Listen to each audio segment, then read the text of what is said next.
ഏലക്കാൻ പൊടിയുടെ മണം, പിന്നെ പൈനാപ്പിളിന്റെ ഗുണം. എല്ലാ സാധനവും ഒന്നും വെച്ചാൽ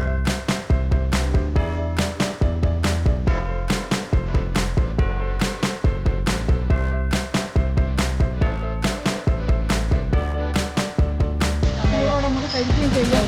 എടുക്കൊണ്ടും പോകണം, പിള്ളേർക്ക് ഇഷ്ടമാണ്.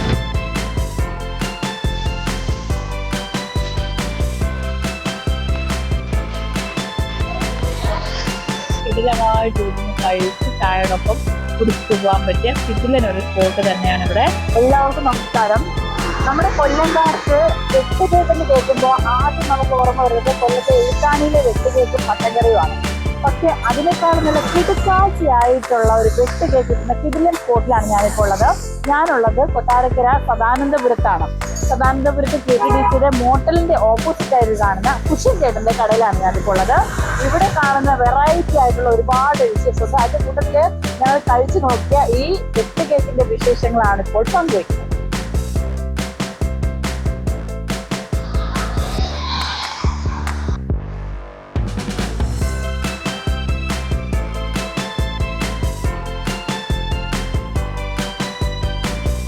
ഞാൻ ഈ കേക്ക് കഴിച്ചു നോക്കുമായിരുന്നു. നമ്മൾ സാധാരണ നമുക്കറിയാം എല്ലാ ചായക്കടയിലും വെട്ടുകേക്ക് ഉണ്ടാവും. പക്ഷെ ഇവിടുത്തെ വെട്ടുകേക്കിനകത്ത് ഇത്രയും സ്പെഷ്യൽ സാധനങ്ങൾ. ശരിക്കും നല്ല മണം. ഒന്നാമത്തെ കാര്യം ഒരു പൈനാപ്പിളിന്റെ മണം വരുന്നുണ്ട്, ഏലക്കയുടെ മണം വരുന്നുണ്ട്. ആ മണം ശരിക്കും പറഞ്ഞാൽ ഭയങ്കര മണമാണ് ആദ്യം മുമ്പ് ഇതിന്. പിന്നെ ടേസ്റ്റ് ഒരു രക്ഷയില്ലാത്ത ടേസ്റ്റ്. അപ്പൊ ഈ കേക്ക് മേടിക്കാനൊക്കെ ആയിട്ട് ഒരുപാട് പേര് ഇവിടെ വരാറുണ്ട്. ചേച്ചി, ഏലക്കാൻ പൊടിയുടെ മണം, പിന്നെ പൈനാപ്പിളിന്റെ മണം എത്രയൊക്കെ ചേർത്തായിട്ട് ഉണ്ടാക്കും. മണമാണ് ആദ്യം നിൽക്കുന്നത്. ആ മണം കേക്കിന്. പിന്നെ ടേസ്റ്റ് അപ്പൊ നമ്മുടെ പൈനാപ്പിളിന്റെ മണവും അതോടൊപ്പം തന്നെ ഈ ജീരകപ്പൊടിയുടെ മണവും അതോടൊപ്പം ഇതിന്റെ ഈ ഏലക്കയുടെ മണമൊക്കെ ചേർന്നുകൊണ്ട് നല്ല നല്ല ടേസ്റ്റ് ഉള്ള ഒരുപാട് ഇൻഗ്രീഡിയൻസ് ചേർത്തിട്ടുള്ള നല്ല കിടിലൻ ടേസ്റ്റ് ഉള്ള വെട്ടുകേക്കാണ് ഇവിടെ ഉള്ളത്. ഈ വെട്ടുകേക്ക് കിട്ടുന്നത് നമ്മുടെ കൊട്ടാരക്കര സദാനന്ദപുരത്താണ്. ഇവരൊക്കെ ശരിക്കും പറഞ്ഞു കഴിഞ്ഞാൽ ചായയുടെ കൂടെ ഈ കേക്ക് കഴിക്കാനാണ് എത്തുന്നത്. നമ്മുടെ എഴുത്താണി കേക്കിനെയൊക്കെ കിടിലമായിട്ട് വെല്ലുന്ന ടൈപ്പിലുള്ളൊരു കേക്കാണ് അല്ലേ ചേട്ടാ? ചേട്ടാ ഇവിടുത്തെ കേക്ക് കഴിക്കാറുണ്ടോ? കഴിക്കാൻ വരാറുണ്ടോ? കഴിക്കാറുണ്ട്. നല്ല കേക്കാ. അടിപൊളി അല്ലേ? ഭയങ്കര വെറൈറ്റി ആണല്ലേ? എല്ലാ സാധനവും ഒന്നും വെച്ചാൽ ആണോ? ഓക്കെ. അപ്പൊ ചേട്ടൻ ഇവിടെ വരാറുണ്ടോ? ഉണ്ട്. ആ കേക്ക് കഴിക്കാറുണ്ട്. നല്ല സാധനമുള്ള കേക്കാ. ആണല്ലേ? വെറൈറ്റി ടേസ്റ്റ് ഉണ്ടല്ലേ? ശരിക്കും പറഞ്ഞ ഒരു വെറൈറ്റി. സാധാരണ വെട്ട് കേക്കിനേക്കാളും ഭയങ്കര ടേസ്റ്റും ഭയങ്കര വെറൈറ്റി ആയിട്ടുള്ള കേക്കാണ്. അപ്പൊ ഈ കേക്ക് ഉണ്ടാക്കുന്ന ആള്, കേക്കിന്റെ നിർമ്മാതാവാണ് ആ നിൽക്കുന്ന ചേട്ടൻ അല്ലേ? അപ്പൊ നമുക്ക് ചേട്ടനോട് ചോദിക്കാം, ചേട്ടൻ എന്തൊക്കെയാണ് ഈ കേക്കിന്റെ രഹസ്യ കൂട്ടുകൾ? കേട്ടോ, ഈ കേക്കിന് എന്താ ഇത്രയും ടേസ്റ്റ്? ഈ കേക്കിന് ടേസ്റ്റ് എന്ന് പറഞ്ഞാൽ നമ്മള് നെയ്യ്, പൈനാപ്പിൾ എസൻസ്, പഞ്ചസാര, അങ്ങനെ ഒരുപാട് വെറൈറ്റി ഐറ്റങ്ങൾ ചേർത്താണ് ഉണ്ടാക്കുന്നത്. നെയ്യിലാണോ? ആ നെയ്യൊക്കെ ചേർത്താണ് ഉണ്ടാക്കുന്നത്. പിന്നെ ഞാനൊരു 15 കൊല്ലമായി കച്ചവടം തുടങ്ങിയിട്ട്. 15 കൊല്ലത്തെ സർവീസ് ഉണ്ട്. 15 വർഷത്തെ സർവീസ് ആണ് അദ്ദേഹത്തിൻ്റെത്. ശരിക്കും ഈ കേക്കിന് ഇത്രയും ടേസ്റ്റ്, നമ്മള് സാധാരണ കേക്കുകൾ കടയിൽ കിട്ടുന്നതിനേക്കാളും ഭയങ്കര ടേസ്റ്റ് ആണല്ലേ?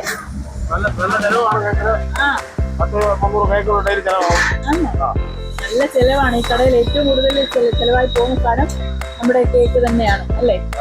നെയ്യ് ഉൾപ്പെടെ, പിന്നെ അതുപോലെ തന്നെ ഈ ഏലക്ക, പിന്നെ ജീരകം, പിന്നെ പൈനാപ്പിളിന്റെ എസൻസ് ഒക്കെ ചേർന്നിട്ടുള്ള വളരെ ഡിഫറെന്റ് ആയിട്ടുള്ള ഒരു സാധനമാണ്. ഒരു പ്രാവശ്യമെങ്കിലും നിങ്ങൾ ഒന്ന് ടേസ്റ്റ് ചെയ്ത് നോക്കണം. ഇത് മേടിക്കുന്നതല്ലേ? എല്ലാം മേടിക്കുന്നുണ്ട്. അടിപൊളിയല്ലേ കേക്ക്? നമുക്ക് കഴിക്കുകയും ചെയ്യാം. ഇഷ്ടമാണ്.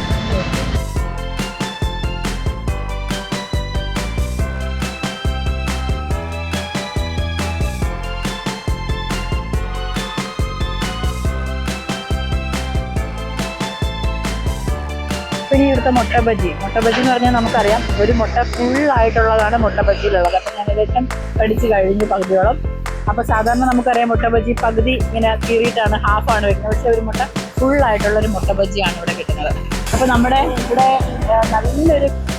നല്ല മുളക് ഒരു ചട്നി ഉണ്ട്, നല്ല കളർഫുൾ ആയിട്ടൊരു ചട്നി ഉണ്ട്. അതോടൊപ്പം തന്നെ ഈ കേക്കിനോടൊപ്പം തന്നെ ഇവിടെ ഒരുപാട് വെറൈറ്റി ആയിട്ടുള്ള സാധനങ്ങളുണ്ട്. ഉള്ളിവടയുണ്ട്, പരിപ്പുവടയുണ്ട്, അതോടൊപ്പം ബാക്കിയുള്ള എല്ലാ പൊരിച്ച സാധനങ്ങളുണ്ട് കേട്ടോ. ഇതെല്ലാം ഭയങ്കര ടേസ്റ്റാണ്. വളരെ ഇപ്പോൾ വന്നിരിക്കുന്ന ആൾക്കാരൊക്കെ തന്നെ പറഞ്ഞത് മഴയത്ത് കിടിലമായിട്ട് കഴിച്ച് ചായയോടൊപ്പം കുടിച്ചിട്ട് പോകാൻ പറ്റിയ കിടിലനൊരു സ്പോട്ട് തന്നെയാണ് ഇവിടെ ഇതുള്ളത്. കൊട്ടാരക്കര സദാനന്ദപുരത്താണ്. അപ്പം ഞങ്ങൾ ഏതായാലും ഒരു ചായയും കടിയുമായിട്ട് മുന്നോട്ട് പോവുകയാണ്. അപ്പം ഞാൻ ഏതായാലും കഴിച്ചോട്ടെ.